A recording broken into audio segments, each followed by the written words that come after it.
Wonderful. Hey, breaking gender bias is the theme for International Women's Day 2022.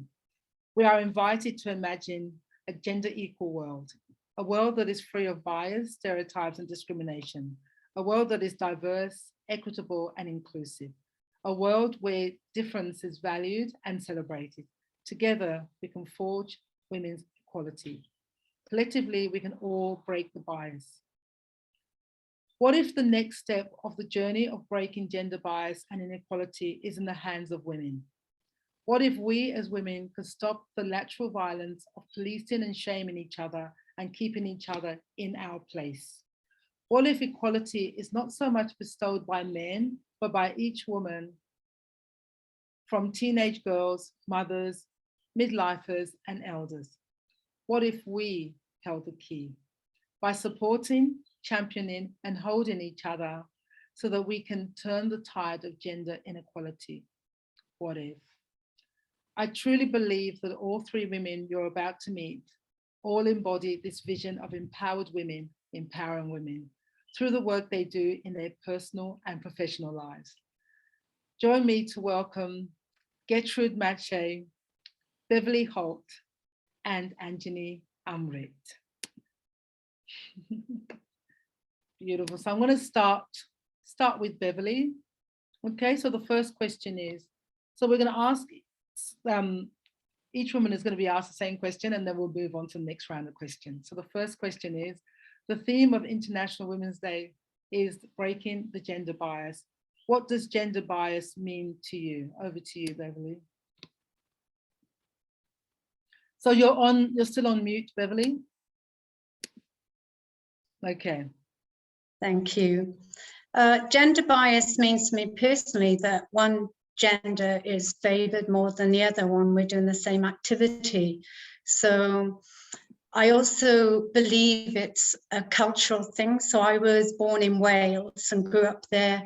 And, you know, at that time, women were seen and not heard. And I grew up like that. And women, you know, weren't allowed to do a lot of things. The men were very jealous and possessive, and we'd stay at home while the men could go out and enjoy themselves.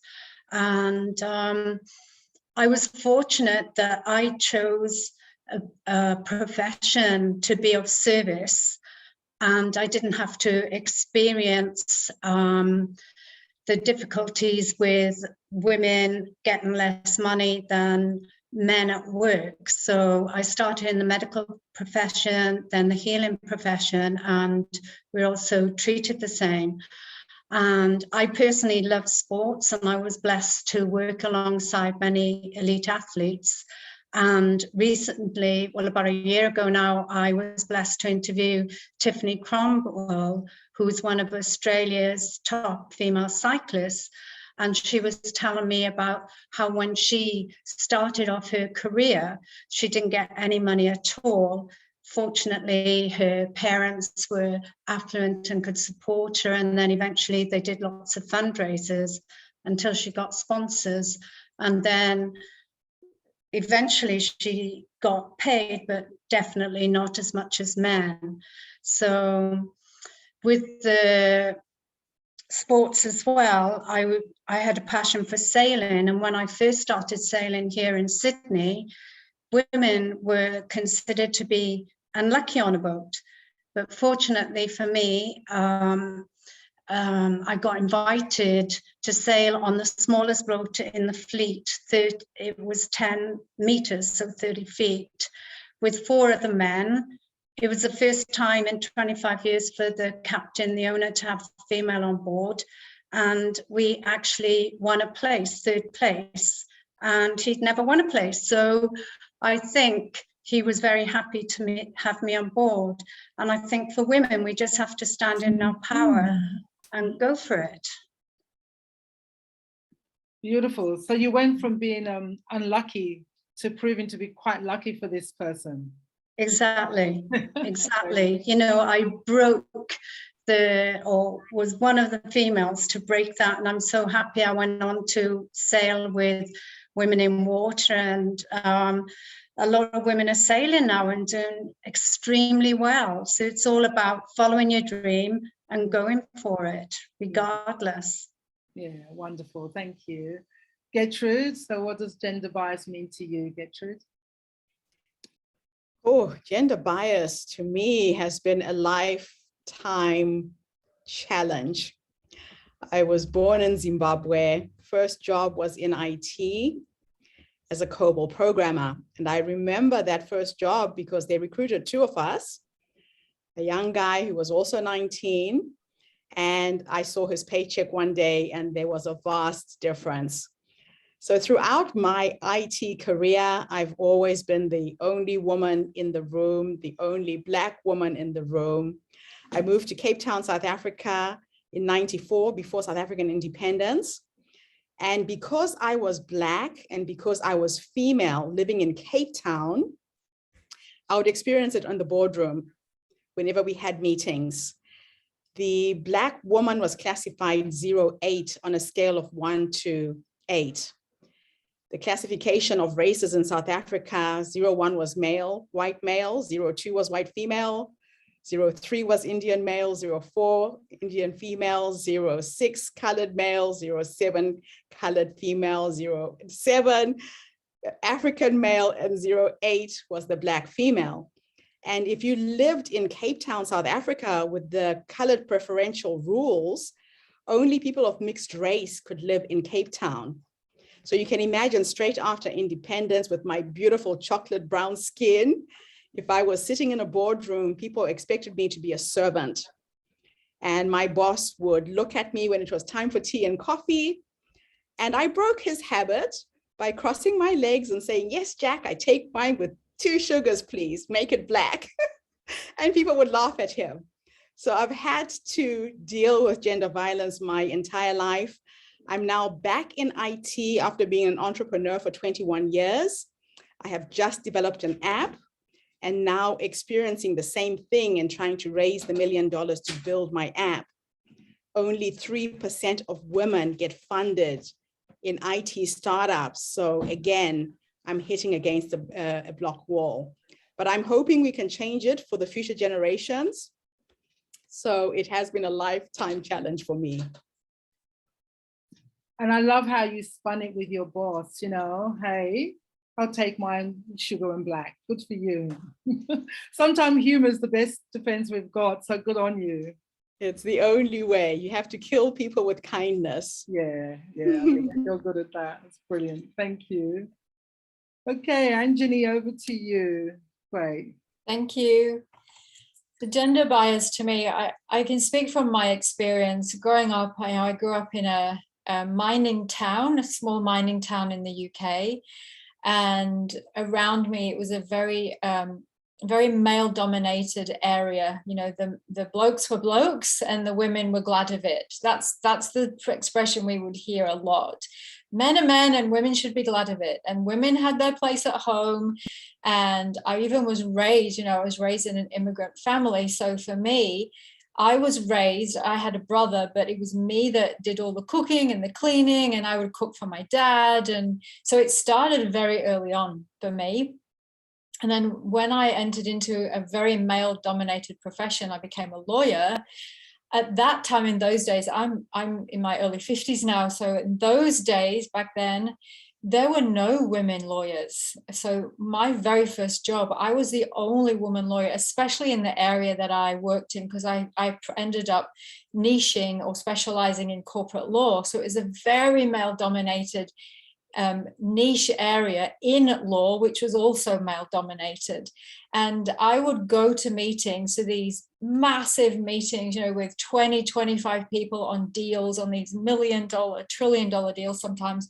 And I would get mistaken for the secretary. I'd walk in with my junior, who was male, and they would go and shake his hand first and then look at me as if I was the secretary. And I loved that feeling of when they realized it was me who was the lawyer, they'd be like, oh, and it was like, brain does not compute. And so part of me kind of took on that challenge. I was like, I'll show you, you know, I can beat you all. And when I first told my careers advisor I wanted to be a lawyer, he literally laughed in my face, like literally laughed at me and said, "You can't be a lawyer, you're a woman." And so I didn't have the self-esteem at the time, I was only 18, to say to him, "Well, I'll show you," but I thought it at him very sternly. And so, I had that through my whole legal career.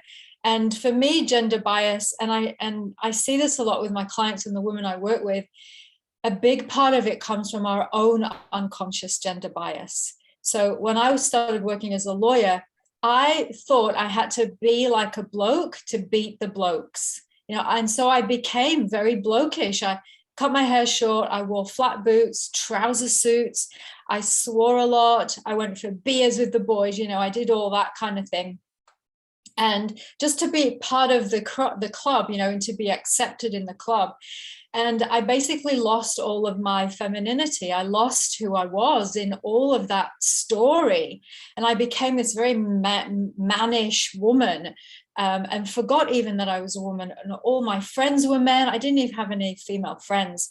And I would kind of look at women and go, "Oh, women are so weak." And, coming from a family of violence, domestic violence, I also had that my own unconscious bias that women were weak.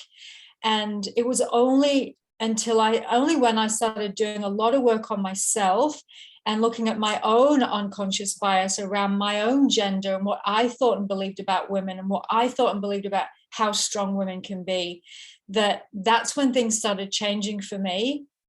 And so when I work with women today, I humbly and, with lots of respect, ask them to look at, well, what is your own unconscious bias around this? Because I'm a firm believer in women can do so much more when we look at our own unconscious gender bias, and we can get a very different perspective of what our capabilities are, and speak up and stand up from that point of view. Fantastic, thank you. And I love what you mentioned about sacrificing our femininity to fit in, because I see that among, women leaders all around the world, that idea that the only way we're going to fit in is if we become like men. Yeah. Right, so that takes us to our next question, which is, when we speak of gender bias, and this ties in really well with what you've just said, Anjani, when we speak of gender bias, we tend to look to men to change their attitudes. Yet women are also responsible for making these changes. What role do you see women can play in breaking gender bias? So let's go to you, Belinda. I'm sorry, Beverley. Sorry, Beverley. That's all right.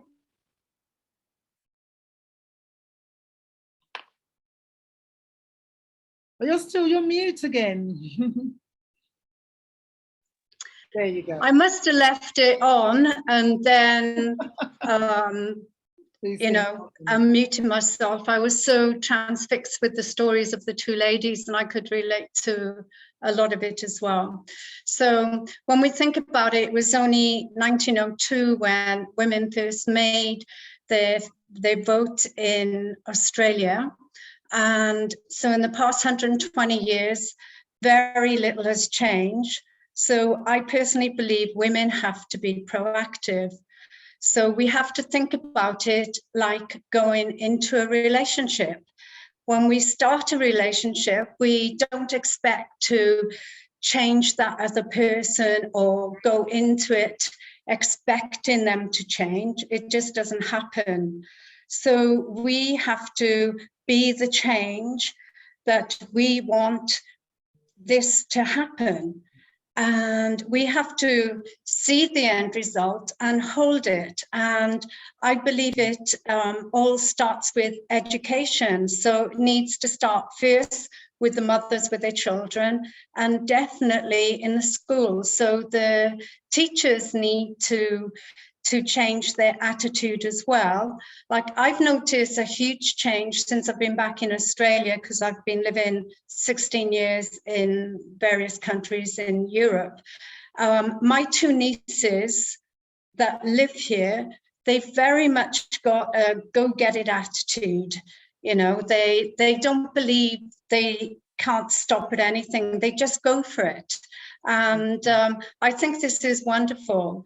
So I think also that women have to lead by example and be strong, be confident, be courageous, and be the shining light, you know, and they need to start looking at men differently because they don't know any different. They've been like that forever. It's the way they were educated.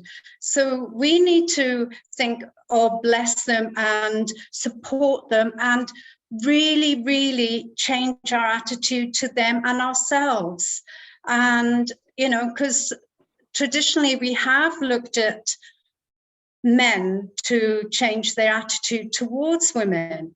And having lived in different countries, I also think it's very difficult for Australia because, you know, in these, each country have got their own culture. So, for example, France, when I went there, it was like going back 100 years, you know.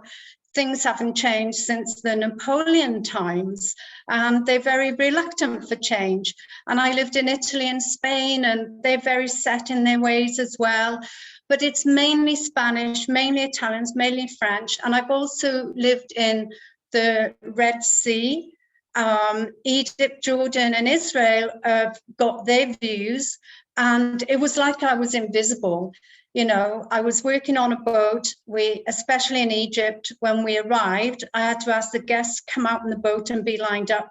And they would look straight through me and just to my husband. I didn't have a voice at all. And similarly, in many countries, women still don't have a voice. They're seen and not heard, like I was in Wales, you're seen and not heard. So it's about women finding their voice. And in Australia, we're made up of many different cultures. So in these individual countries, they are able to focus on their culture, their belief systems, and go for it. But it's a big challenge here because everybody wants something different. Even the ones who grew up here, their parents and grandparents probably live with them and teaching them the same.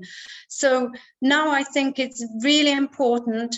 The universe has given us the opportunity to slow down with all these lockdowns, and in Sydney with all the rains and Brisbane. And it's like the universe is saying to us, look within and remember that you are a divine being, and be the peace and the change that you want to happen.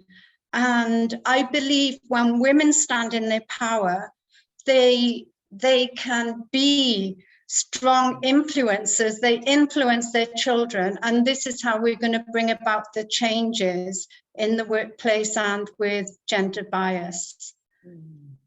Thank you. Thank you. I love what you said about you know, changing our attitude towards men. And I think that, you know, that's where mothers come in, you know, because my sisters and I challenged our mother with the fact that she treated our brothers differently. And it was so unconscious. She was quite upset that we said that because she didn't see it. So I think changing our attitudes towards men is a big part of it. So thank you very much for that. Let's go to Getrude. Can you unmute yourself, or do you need us to unmute you? No, Nat, can you unmute Getrude? I can't see him. I feel like she's dropped out. Why don't we go to you, Anjani? Maybe Getrude's had some internet issues. So Anjani, go to you. Thank you, my darling. So for me, how women can really, how we can help ourselves, I would say it's an inside job. What I mean by that is it's important that as women, we look to our own self-sabotaging behaviors. So I'm not saying don't do the outside work. I'm not saying, you know, don't do all of that outside influencing and impacting and contributing, do all of that. And the big piece that's missing that I really like to focus on is our own self-sabotaging habits. And there are a number of ways in which we sabotage ourselves, but the common ones I find with my clients and the women I work with is the perfectionist, the people pleaser, and the victim. And the victims, like, really, it's difficult for us to really get our head around that, because we feel so victimized, and quite rightly so, because we have been victimized, right?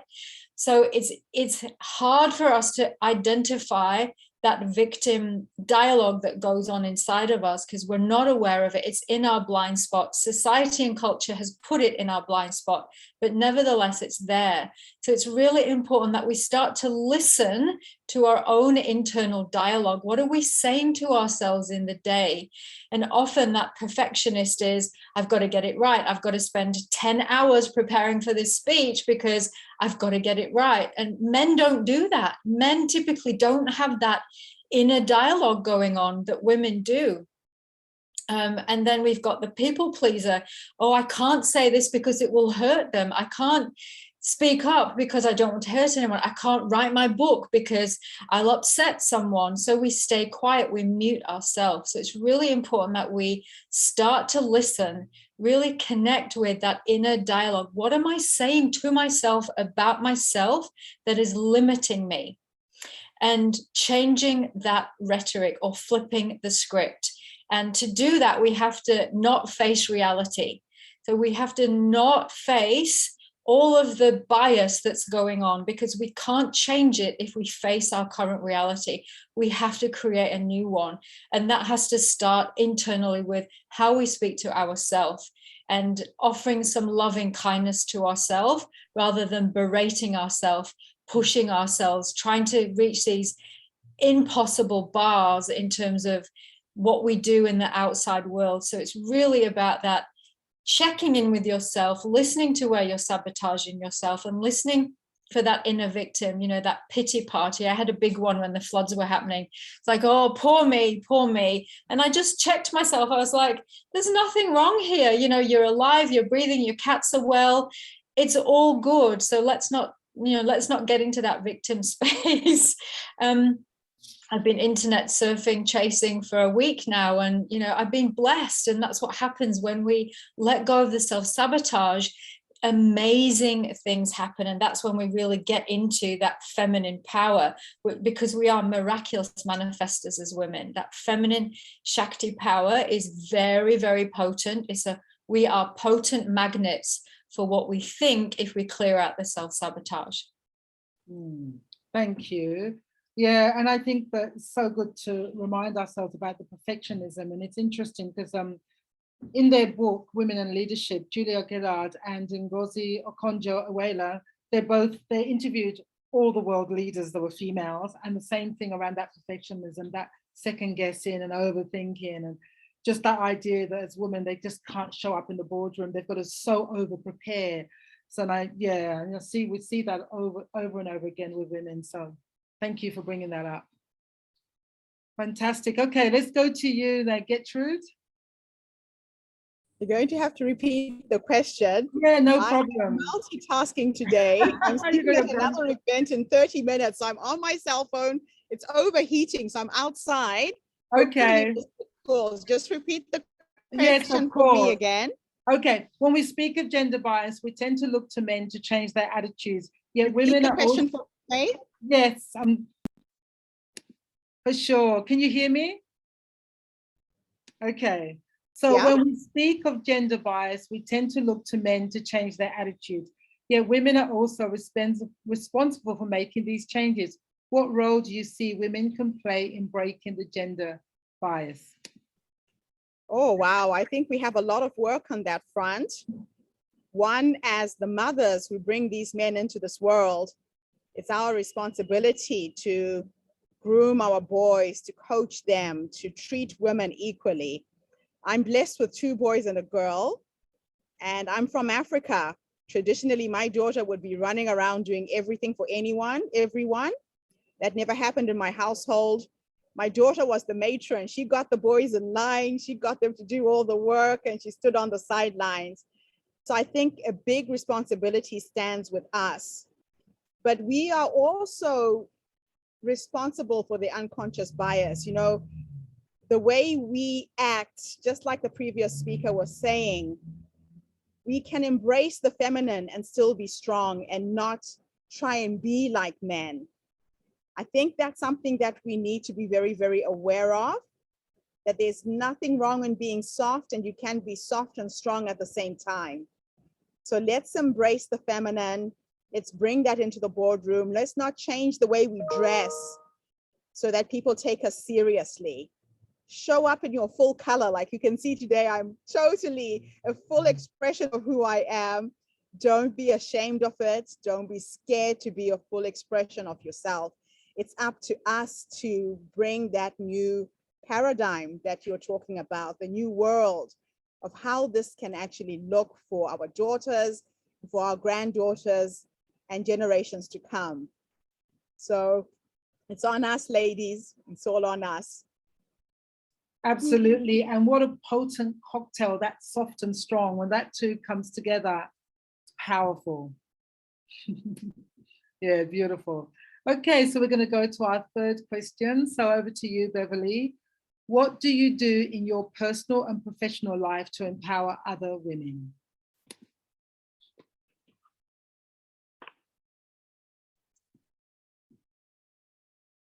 Thank you. When I first wake up, I give gratitude for being alive and having the opportunity to be of service to other women and Mother Earth, the mother of all mothers.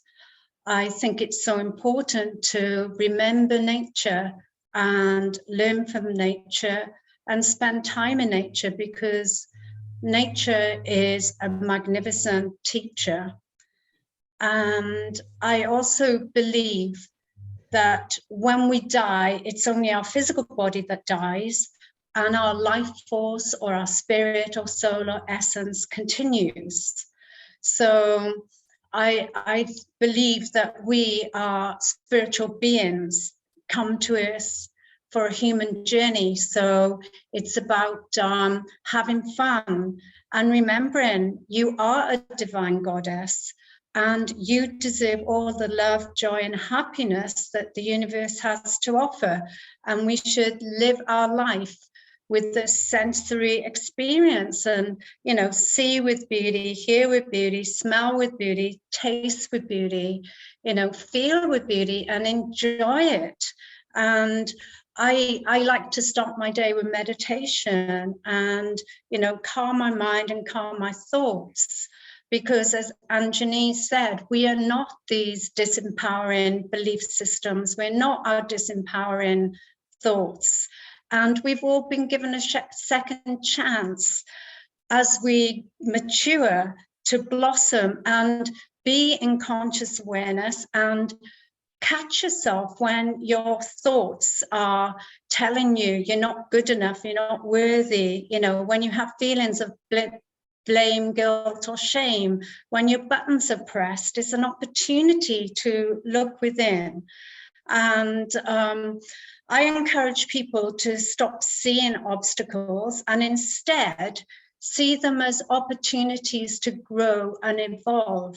Because with our disempowering beliefs, it's so easy to point the finger at someone, to blame someone, and to play the victim, and to, you know, poor me, and reach out to people as, you know, I'm not confident, I'm not capable. And instead, we need to be aware of this. So it's all about conscious awareness. And I teach people to just take conscious breaths. For example, we're all addicted to our mobile phones. As Getrude just said, she's on her phone and it's red hot. And even the Dalai Lama said that children are very stressed and addicted because the first thing they do is look at the phones in the morning, and the last thing at night, look at the phones. So we're not waking up with nature. We're not allowing ourselves, you know, to come around in our sleepy state and then get up and have our shower and have our breakfast and go to school or work. First thing is the phone. And when we go to sleep, a lot of people look at it, especially younger children, their minds, their activity, nobody likes me. They compare themselves to other people because they haven't had as many likes and so forth. And even adults are doing it, you know, we're all children at heart. And, you know, we have to own that. And we have to realize it doesn't matter what other people think, doesn't matter what other people say. We don't need validation from anybody. The only validation we need is from ourselves, because we are strong, we are confident, and we are courageous. We're amazing goddesses, you know, and we can focus on the end result. And when we know what we want, we can achieve it. And my job professionally is to help people on their pathway to step in their power and really connect with the heart and really connect with the love inside their heart. And we can do this simply from our breath, because if we take a conscious breath, we're connecting to God, the universe, the divine, and all that is. And as Nassim Haramein, the world famous physicist, said, we are 99.9999% space.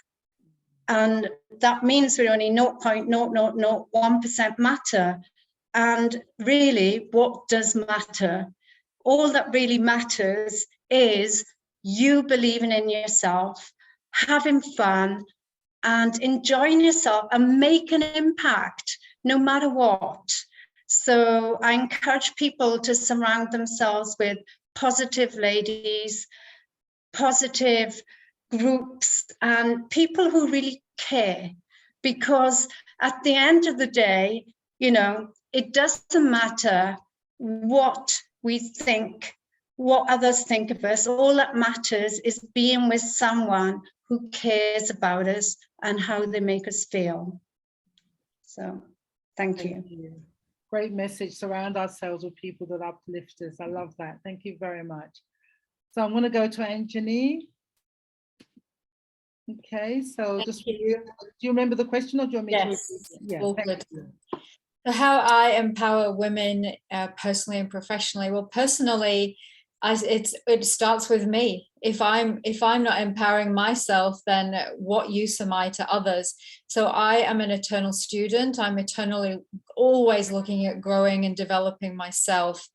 And so that's where it starts for me. And then with my family, because my family haven't had the access to the kind of people and influencers that I have had access to, the amazing women that I have had access to that have been great role models for me. So I'm always aware of being a role model in my family, so that they can see a different kind of woman around them. And, you know, we see a lot, we take a lot from the people around us who love us. So on a personal level, I'm always mindful of that. And then on a professional level, I do a lot of work with women, private mentoring, group online and in-person classes. I run sacred retreats for women's business in the Outback, which I have prior to COVID and hopefully starting back again this year. And I'm founder of Women with Purpose, which was an online community that is really about helping women help women. So any woman can join, and it's about whatever you want to put in there. It's interesting that the women in there are really getting together, connecting, inspiring each other. And it's really important that women do this. And it's important that we amplify other women's voices. So professionally, that's also what I do, is I help amplify the women around me and their voices and what they're doing. And it's why it's such a privilege to be here today to amplify Faith's message, because that's amazing, and Beverley's message and Gertrude's message, because they're all out there speaking confidently and courageously. And so I'm all about amplifying their messages, because we are better together when we collaborate. And that's the feminine leadership traits, you know. And then I teach women about the 3 steps really to empower themselves, which is overcoming self-sabotage, looking at and changing our own unconscious bias, and then thirdly, really connecting with our feminine leadership power and traits. And they are essentially our connection, our conscience, you know, a social conscience, and collaboration. and how we can do that in our families, in our communities, in our roles, in our jobs, in society, in community, without bringing that martyrdom, that old martyrdom energy. How can we stand up courageously from a blank page and go, whatever's happened in the past is what's happened, and move on to create a new reality that we want. So that's how I do it. Beautiful. So my takeaway for the whole day is going to be we're better together. And I think that sums it all up, you know, absolutely. Thank you very much. Getrude, over to you. Oh, wow. Empowerment. On a personal level, I have strived my entire life to educate myself, to be a constant student to life.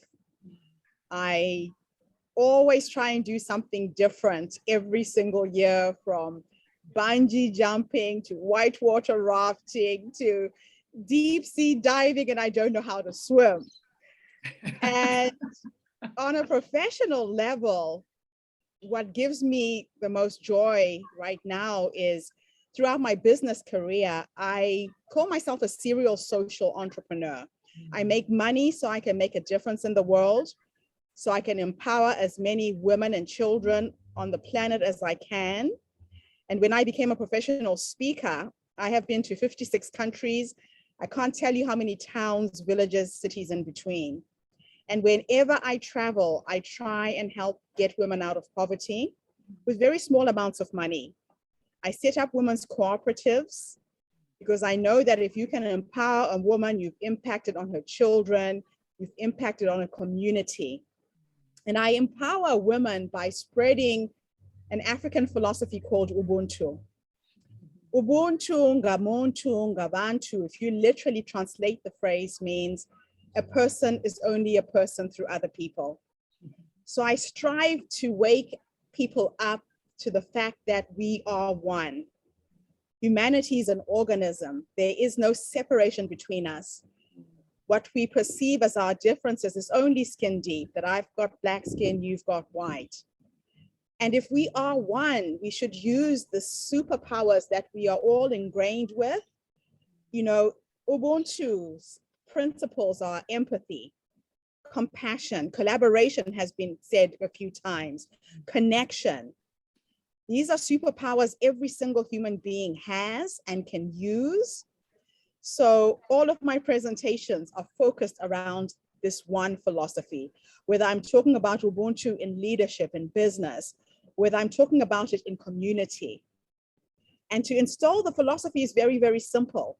You put your family first, you put your community next. Then if you can do something somewhere else in the world, do something to help someone in a completely different country. So that's my passion. And now it's merged into my business because I have an organization called the HerStory Circle. And it is a social impact movement where we coach and we mentor women to speak, to use their voices, and to use their voices for good, and to claim their stories, whether they have had hardships or a good life, to own it. Whether you've been raped, don't let that rape define who you are. Tell your story from a position of strength so that your story becomes the light at the end of another woman's tunnel. So that's what I'm up to now. It's now a business. I'm developing an app for it. And I wake up every day. I love my life. I love where life is taking me right now. Yeah, thank you. And I love the journey of HerStory, and I've included my story in that HerStory. And I know that you offer any woman that wants to be part of that journey. So we'll include the information. I think it's been on the newsletter, but we'll include it again because it's a great platform to spread the word. And I love the Ubuntu as an African woman too. I also have another passion project, which is Ubuntu. So I love that philosophy, that idea that, you know, we think in terms of we as opposed to I. And I think a lot of our problems on the planet are because of our I focus. I think we can do more with the we focus. So thank you very much for that. Thank you. So let's go to our fourth question. We're going to run out of time for questions, but let's see if we can get through the next two quickly. The next one is, what women have empowered you and how did that impact your life? Let's go to Beverley. What women have empowered you? Thank you. Can you hear me? Yeah. I'd have to say my mother first, and like the other two have said, you know, family is so important. And for me, my mother was everything. And she grew up in hard times after World War II, and her father died when she was 5. She actually became clairvoyant and seen the death, and the next day, you know, the police carried them off at the same time.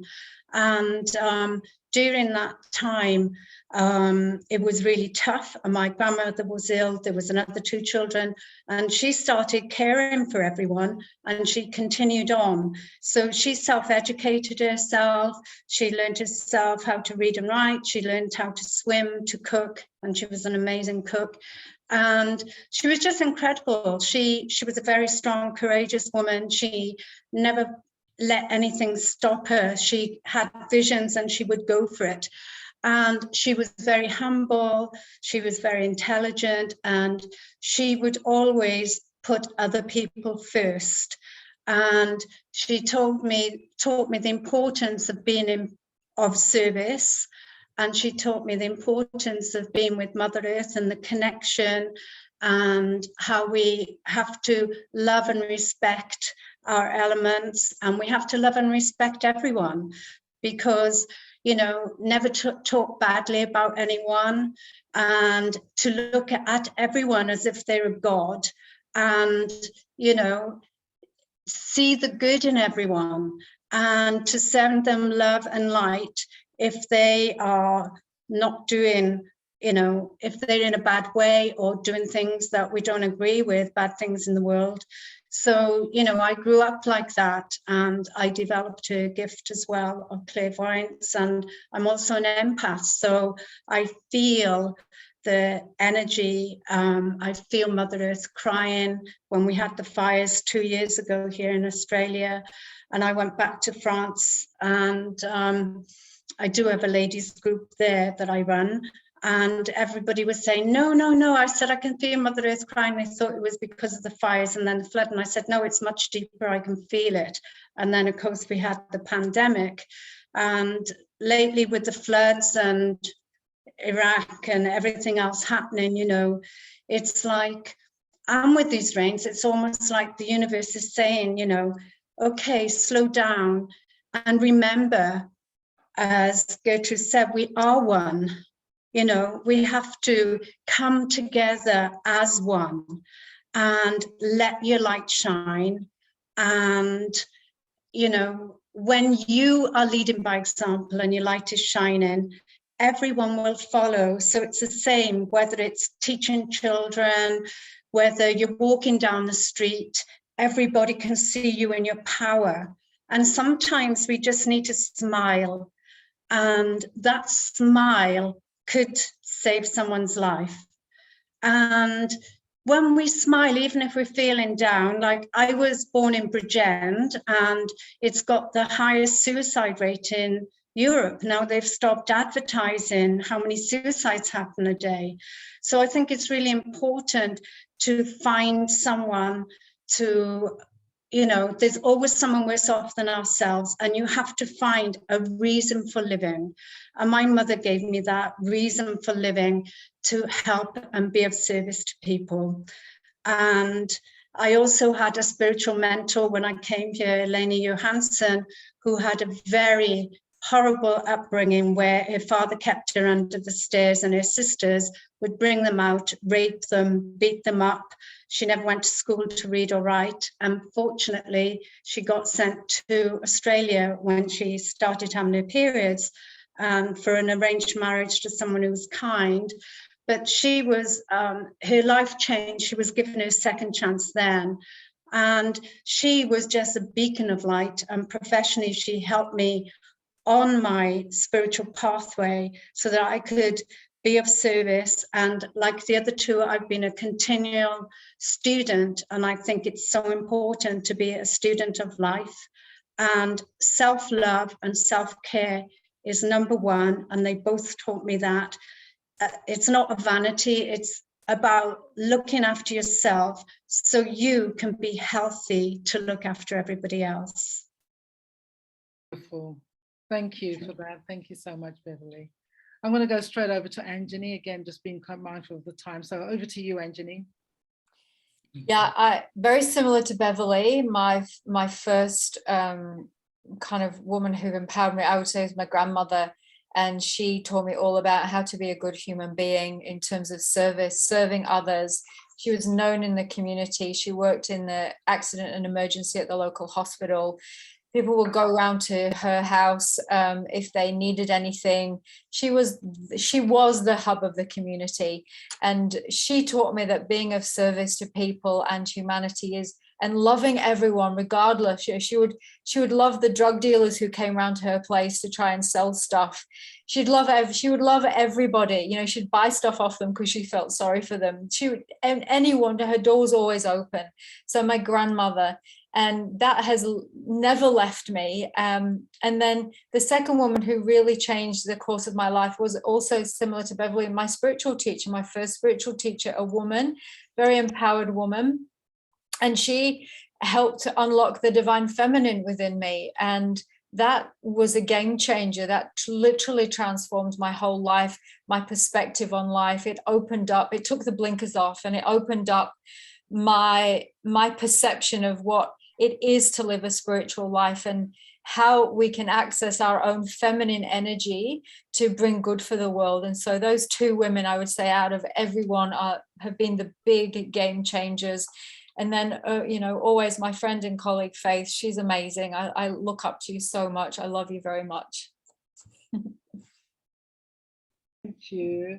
I was going to say, yes, definitely my mother and you, Anjani, for sure. They've always championed me, so I appreciate that. Let's go to Getrude. I know you've got to jump off soon, so if you need to go, we'll finish with you. I'm going to finish off with this last answer. So for me, I was left with my grandmother at the age of 9 months. My dad got a scholarship to go and study in London, so he took his young wife with him. And I lived with my grandmother until I was 3 in a village with no electricity, no running water. She was the most resourceful woman on the planet. She was a potter. She used her hands and she gave me that gift. She was a storyteller. She could hold you in the palm of her hands with her stories. My mother was the entrepreneur. My mother could sell snow to the Eskimos. She was able to put 5 children through private school. In Rhodesia, when African children received a substandard education, I went to all white private schools my whole life. And my mother was this tenacity, this drive that I cannot describe. The third person is my daughter. I have one daughter who is my best friend. She is my inspiration. She is my reason for being. She energizes me. She supports me in everything I do. And then all the women that I have followed, the Oprah Winfreys, Maya Angelou, Mother Teresa, the women who've left the breadcrumbs for us to follow and see the examples of the possibility of what we can be. So I have many, many, many women to thank, to love and leave you all. Thank you so much. The phone is about to die anyway. Wonderful. Thank you, Faith. Thank you. Awesome to share International Mother's Day with you all. Women's Day, Mother's Day too. Thank you, Getrude. Bye. Bye-bye. Bye-bye. Okay, so our final question for the two of you then is, how can women in the silver sirens community empower each other? Let's go over to you, Beverley. Okay, yes, I had a long list like Anjani as well, and I think it's wonderful to aspire to incredible ladies. And what I would like to see happening is for us all to network more actively in Silver Sirens so we can discover all these incredible ladies, because what we see in all those ladies that Gertrude just mentioned is all inside of us. And even though I think that, you know, you've said there's over 1,000 women, so it'd be impossible to all get together, and it's always good in smaller groups, but we I would like to see happening, because we know about you and all the lovely ladies that you started the group with, is to be able to actively network and get to know each other, learn about each other, and collaborate and do wonderful things together, or support each other, you know, find out what is missing in their lives, and you know, what can we do to make an impact? What can we do to make a difference? How can we offer encouragement and support to one another? How can we help the underprivileged children that are going to be the leaders of the world? How can we help these women? So for me, it would be networking and connection. And I've had various network groups in many countries, and I know this is successful. Even if women could only speak 1 minute and say who they are, where they're from, what they want to do, and what's happening, you can be like that, succinct, and make it happen. And form little subgroups like you've already just started. I've seen, you know, you're offering the yoga classes and the meet and eat and so forth. You know, there's so many things. There's, you know, lots of writers in the group and authors, so they could have subgroups, but get to know each other. But yeah, definitely have a project where whoever's passionate about it, get to know each other, because as single people or entrepreneurs or solopreneurs, it's so important to have a team around you. Like the tennis player, they need a dietitian, they need a coach, they need an accountant, they need a massage therapist, they need a mentor, and they need personal development. We all, like the other two have mentioned, they're students of life, and so am I. We need to keep evolving. We need to keep our brain active. And the world is changing now. We need to do things with compassion and come from our heart and have empathy and truly support each other. Like I said earlier, you know, to make a difference in someone's life, you don't have to be brilliant or rich or beautiful or perfect. You just have to care.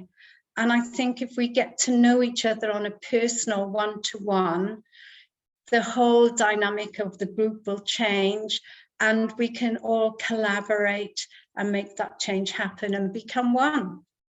So thank you. Wonderful, thank you. The power of networking. Thank you. Okay, Anjali, would you like to finish us off? Yeah, I really echo what Beverley's saying. It's really important that every woman in Silver Sirens takes part, and an active part.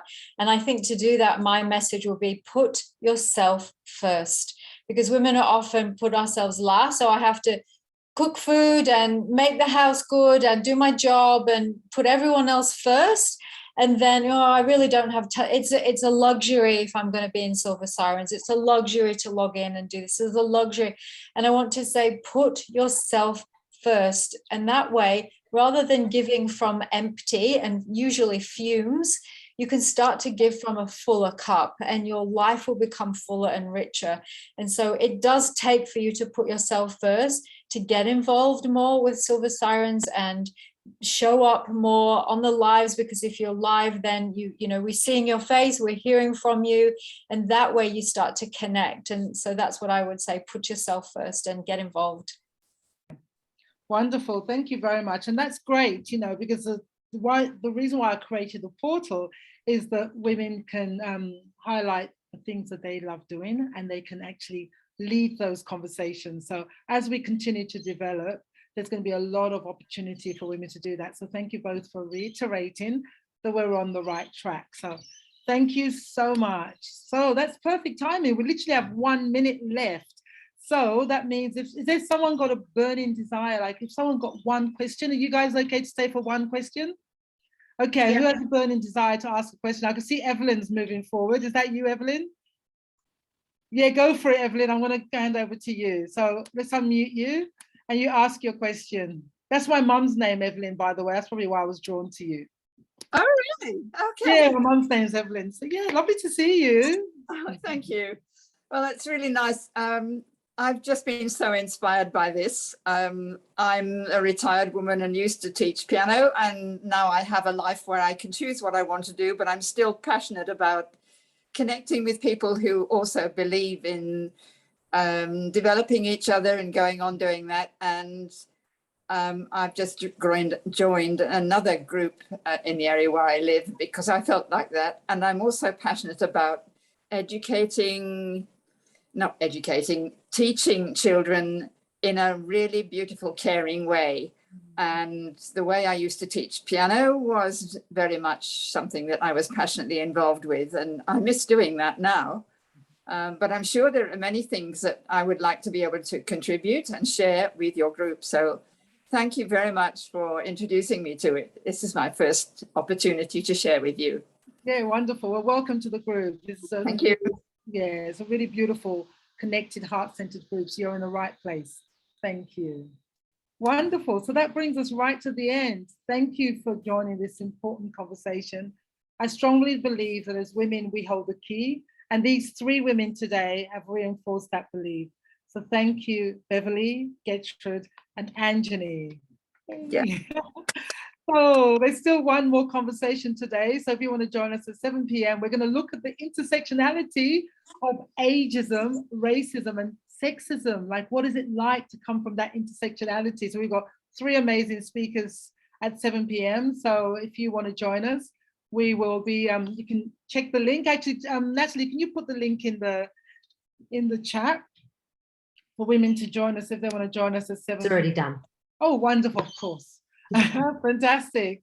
So thank you again. Thank you so much, our beautiful speakers, Beverley, Anjani, and I know that Getrude had to go, so we'll thank her. Thank you, thank you, thank you. Thank you. Bye-bye.